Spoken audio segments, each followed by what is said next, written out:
मृत्यु अटल है, इसे कोई नहीं टाल सकता है और न ही इसका समय बदल सकता है। सब कुछ ईश्वर द्वारा निर्धारित है।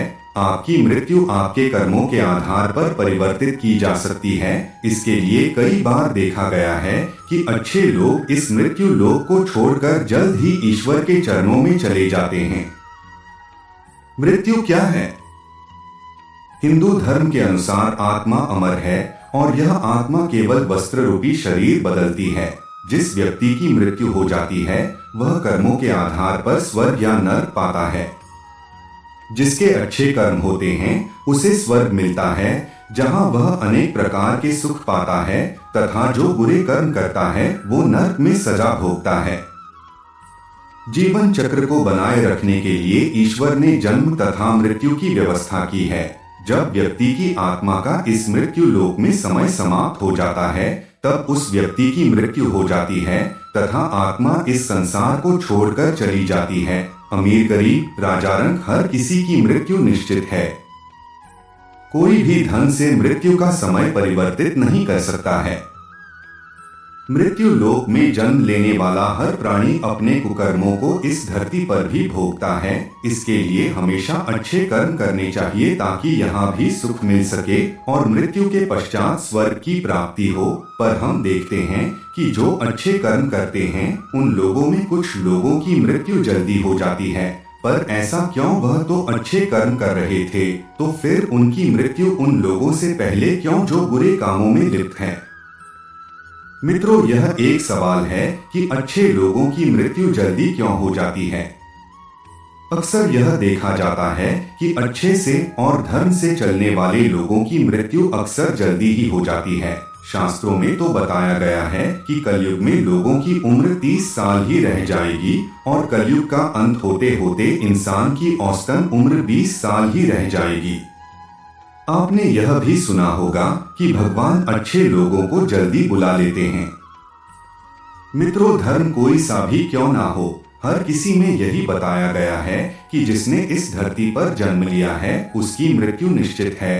और अगर बात सनातन धर्म की करें तो इसकी एक मान्यता के अनुसार बच्चे के जन्म की छठी रात ही ब्रह्मा जी उसकी किस्मत लिख देते हैं, जिसमें उसके आने वाले कल जैसे विवाह, पढ़ाई, नौकरी, यहाँ तक कि मृत्यु की तारीख तक शामिल होती है।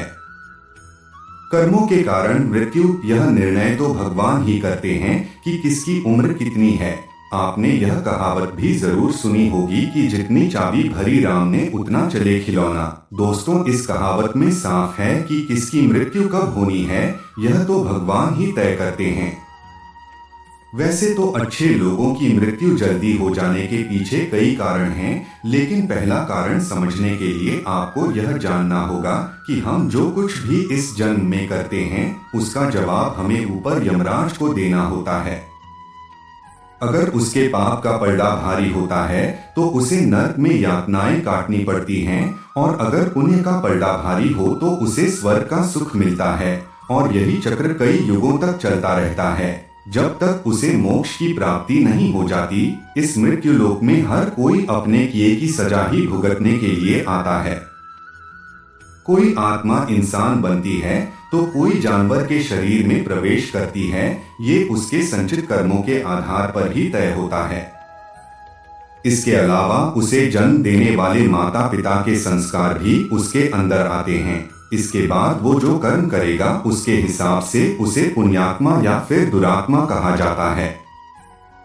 अब यही पुण्य आपकी मृत्यु की तारीख को भी बदल देते हैं। जिस तरह से एक जज जेल में रहने वाले कैदी के व्यवहार को देख उसकी सजा कम कर देता है, ठीक उसी तरह भगवान भी देखते हैं कि इंसान मृत्यु लोक में जाने के बाद अच्छे कर्म कर रहा है और उसे अपने किए की सजा मिल चुकी है। और जब उन्हें लगता है कि अब उसे मृत्यु लोक में नहीं रहना चाहिए तब वो उसे बुला लेते हैं। अच्छे लोग अपने पाप का फल जल्दी ही काट लेते हैं। भगवान के दंड विधान के अनुसार हर व्यक्ति को केवल उतना ही दंडित किया जाना चाहिए जितना उसके पाप किया है। अब क्योंकि अच्छे लोगों के पाप कर्म बुरे लोगों के पाप कर्मों की तुलना में अधिक होते हैं, इसलिए अच्छे लोग अपने पापों का फल जल्दी ही भुगत लेते हैं।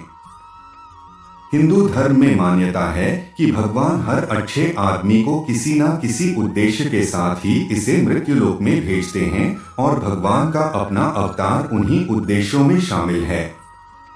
इसीलिए जब वो उद्देश्य जल्दी पूरे हो जाते हैं तब भगवान उन्हें वापस बुला लेते हैं, अर्थात अच्छे लोगों की मृत्यु उनके अच्छे कर्मों पर ही निर्भर करती है।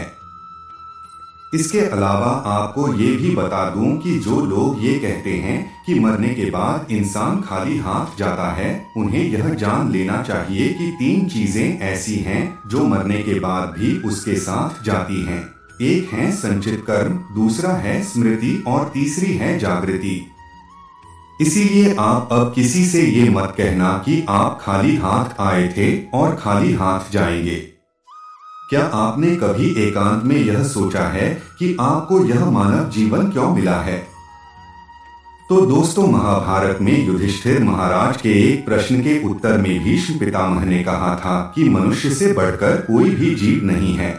आपको यह जानकर आश्चर्य होगा कि 84 लाख योनियों के बाद हमें मनुष्य जीवन मिलता है और संसार के सभी प्राणियों में मनुष्य ही सबसे श्रेष्ठ है।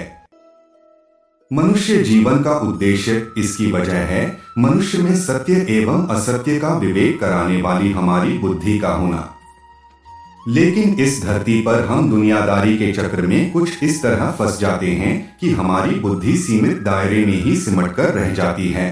हम सांसारिक सुखों को ही सब कुछ मानकर उसमें लिप्त रहने में ही अपना सौभाग्य और अपने जीवन की सफलता समझते हैं।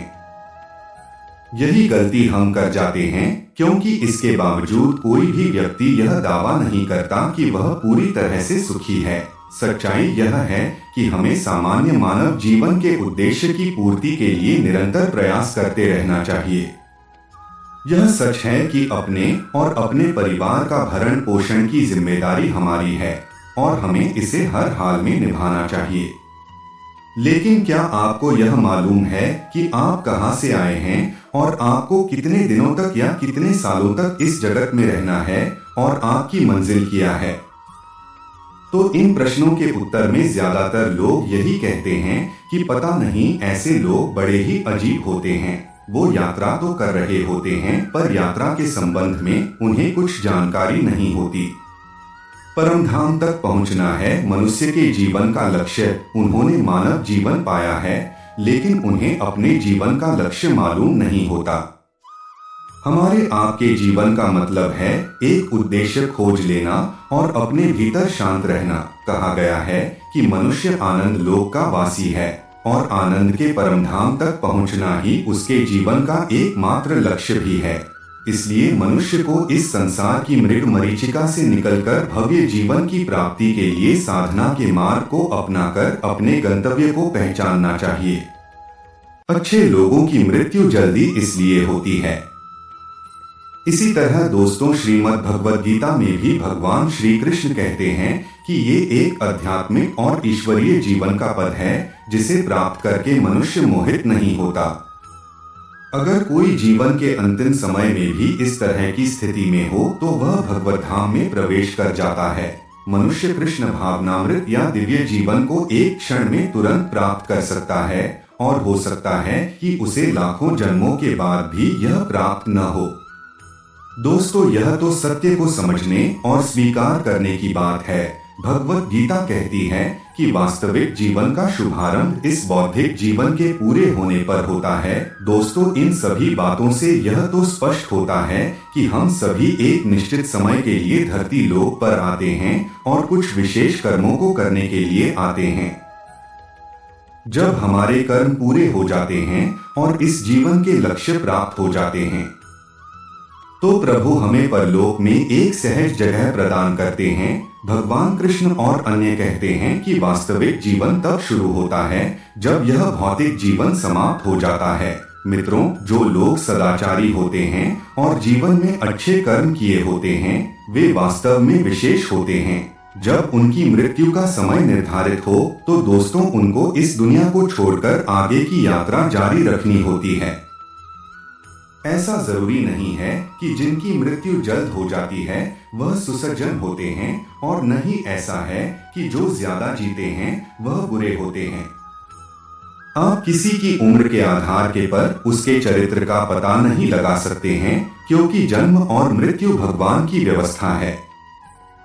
पर जैसा कि हम कई बार देखते हैं कि अच्छे कर्म करने वाले कुछ लोगों की मृत्यु जल्दी हो जाती है, तो इस बात को लेकर लोगों के अलग अलग मत है। जैसे भगवान नहीं चाहते हैं कि अच्छे कर्म करने वाले इस मृत्यु लोक में दुख भोगे और समस्याओं का सामना करते रहे। इसके अलावा कुछ लोगों का कहना कि भगवान को भी अच्छे लोगों की जरूरत होती है। यह सब बातें केवल तार्किक है, इनके पीछे किसी भी प्रकार का कोई साक्ष्य नहीं है।